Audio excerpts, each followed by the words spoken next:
ওদের বাড়ির ছাদেই তো মেলে দিলাম।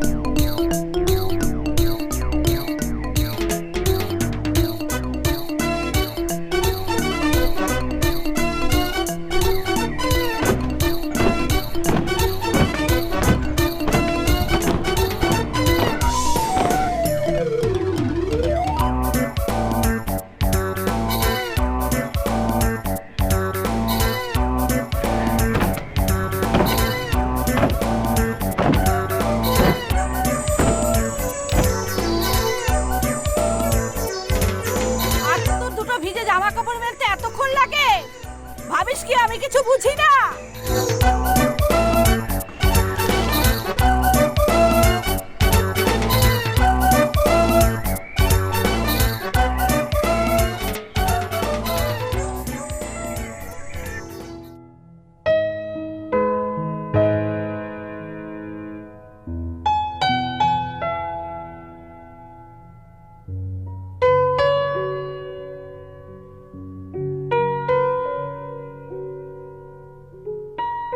এত বেলায় দাঁত মাজা হচ্ছে।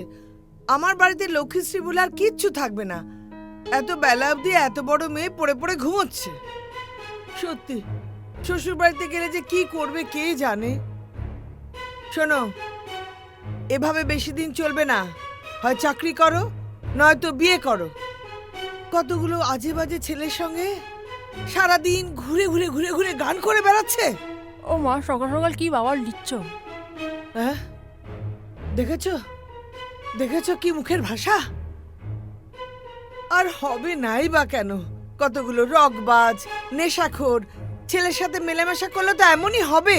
ও মা, স্টপ ইট। কিসের স্টপ ইট? হ্যাঁ, কিসের স্টপ ইট? অনেক সহ্য করেছি কিন্তু আর থামবো না, আমি বলে দিলাম। আহ, কি হলো কি? সকাল সকাল কি শুরু করলে? পাড়ার লোকেরা কি বলবে? তুমি তো আসল কালপ্রিট। তোমার প্রশ্রয় তো মেয়েটার এমন অবস্থা হয়েছে। যা বাবা, আমি আবার কি করলাম? তুমি তো যত নষ্টের গোড়া। মেয়েটাকে একটু শাসন করতে পারো না? উফ, এতক্ষণ আমার পেছনে পড়ে শান্তি হয়নি, তাই তোমার পেছনে পড়েছে। দেখেছো দেখেছো মুখের ভাষা দেখেছো? না মামনি, মাকে পেছন বলতে নেই। ঠিক আছে, বকে দিয়েছি। বকে দিয়েছি? কি বকারে ধরন! যেদিন বড় কোনো গন্ডগোল করে ফেলবে না, সেদিন আফসোসের কোনো সীমা থাকবে না। যত সব আজে বাজে বন্ধু বান্ধব। জঘন্য কোথায়? কত সুন্দর বন্ধু বান্ধবের সাথে গান বাজনা এই সমস্ত নিয়ে রয়েছে। ওগুলো গান বাজনা? ওগুলো গান বাজনা? চিৎকার করছে সব, আর তোমার মেয়েও তাদের সাথে চিৎকার করে ঘুরে বেড়াচ্ছে। শোনো মা, ব্যান্ড মিউজিক নিয়ে তোমার কোনো আইডিয়া নেই, তাই এসব কথা বলছো। আমার আইডিয়া করার কোনো দরকারও নেই। ভদ্র ঘরের মেয়ে কোথায় রবীন্দ্রসঙ্গীত করবে তা নয়, যত সব অপসংস্কৃতি।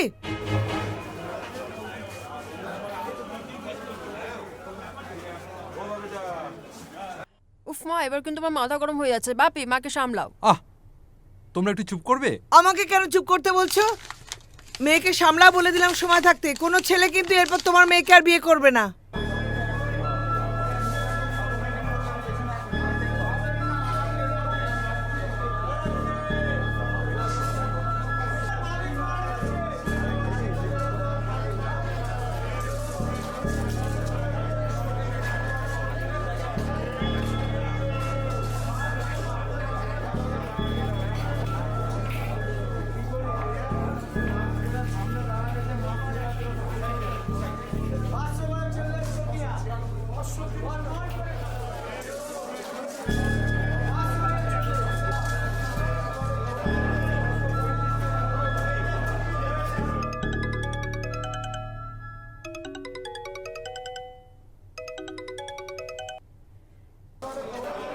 হ্যালো তৃষা।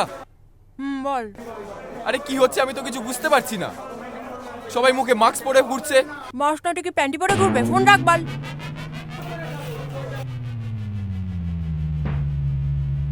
হ্যাঁ, হ্যাঁ গো, কি কি বললো? কি বললো? কি বললো? কি সব ভাষায় কথা বললো? না, ওই গানের লিরিক্স বললো। গানের লিরিক্স এটা? কোন ভাষার গানের লিরিক্স? হ্যাঁ, জানি না তো, আমি ঠিক জানি না তো। দাঁড়াও, ওই ঘরে বোধহয় ফোনটা ফেলে এসেছি, আসছি, দেখি কোথায় এই এই ফেললাম। শোনো। ওহ বাবা, কি বলে গেল! আমার কান দুটো একেবারে গরম হয়ে গেল।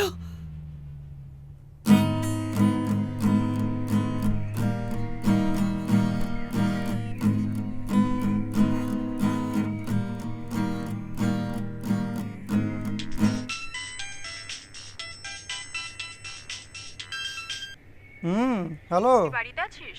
এই তো বেরোবো। শোন না, বলছি রনির সাথে কোনো কথা হয়েছে তো? আরে সকাল থেকে দুবার ফোন করে কি সব উল্টাপাল্টা বকছে, বলছে 2022-এ কি করে এলাম। আহ, আরে দূর ছাড় তো। এই শোন, ওসব বেশি নেশা করার ফল, বুঝলি? আমারও মাথাটা কেমন হ্যাং হয়ে আছে। কিছু বলবি? হ্যাঁ, তোর সঙ্গে একটু কথা ছিল আমার। আরে না, তোকে নয়। আরে শোন না, বললাম সন্ধ্যায় তো আমাদের রিহার্সেল রুমে দেখা হচ্ছে। আমি তখন আলোচনা করে নেবো, কেমন? চল ছাড়ছি, কাট। ওকে চল। নে চাটা নে। বল।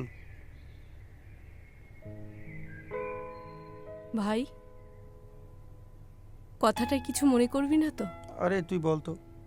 দেখ, আমার মনে হয় তোর প্রফেশনটা এখন চেঞ্জ করা উচিত।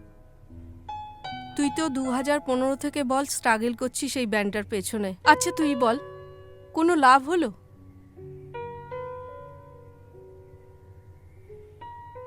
লক্ষ্মী ভাই, আমি না মানে হুট করে কথাটা বলে ফেললাম, কিছু আরে। মনে করিস না।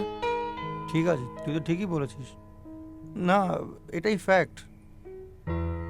দেখ দিদি, আমি জানি এই মুহূর্তে আমাদের সংসারের পুরো প্রেশারটাই তোর উপরে পড়েছে। দেখ, ছাড় তো। দিদি, আমি না একটা শেষ চেষ্টা করতে চাই, বুঝলি? কি বলতো? অন্তত একটা গান। গান ঠিক আছে, কিন্তু আমি যেটুকুনি অনুভব করছি চারিদিক দেখে, এখন মানুষের গানের প্রতি ইন্টারেস্ট হারিয়ে যাচ্ছে। আর তাছাড়া ব্যান্ডের গান শুনতে চায় না ভাই কেউ। তবুও একটা ভালো গান। দেখ দিদি, আমি এতদিন ধরে যে স্বপ্নটা দেখেছি, যাকে ভালোবেসেছি, যাকে আমার নিজের মধ্যে বাঁচিয়ে রেখেছি, তাকে আমি কি করে মেরে ফেলবো বলতো? হুম